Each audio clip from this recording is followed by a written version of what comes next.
Now, in the poem Ariosto, there is an important phrase. He says, maybe a century will pass before Russian culture and European culture are able to pour themselves together again. Maybe a century will pass.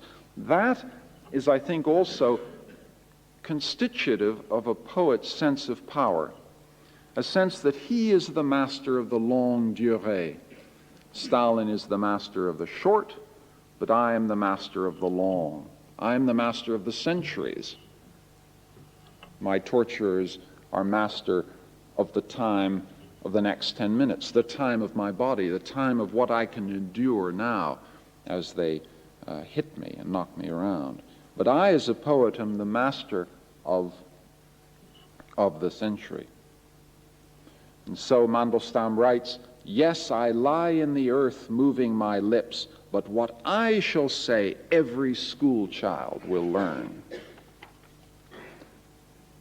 And what's, again, terribly interesting about this tradition of poetic witness in Russia is that because of the particular belonging of the Marxist tradition to the grand stream of European culture, these thugs know who they're dealing with.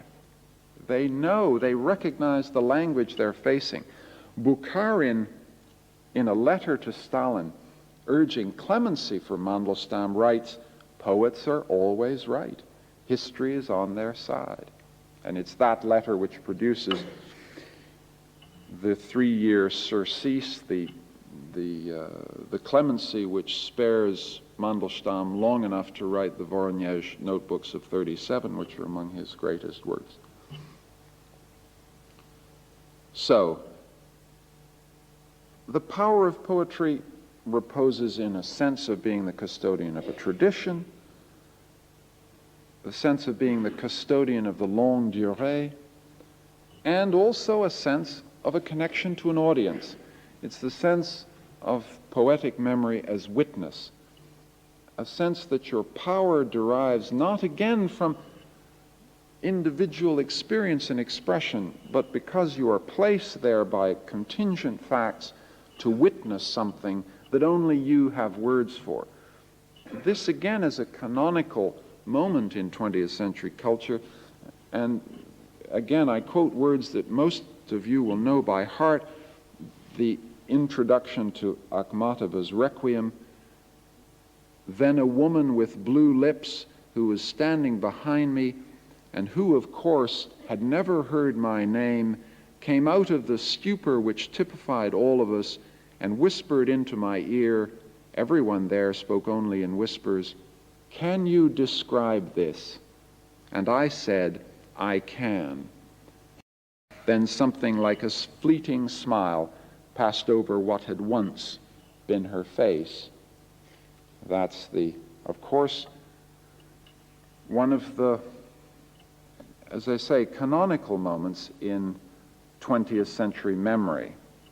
A woman blue with cold standing in a line among hundreds of women blue with cold in front of a prison gate.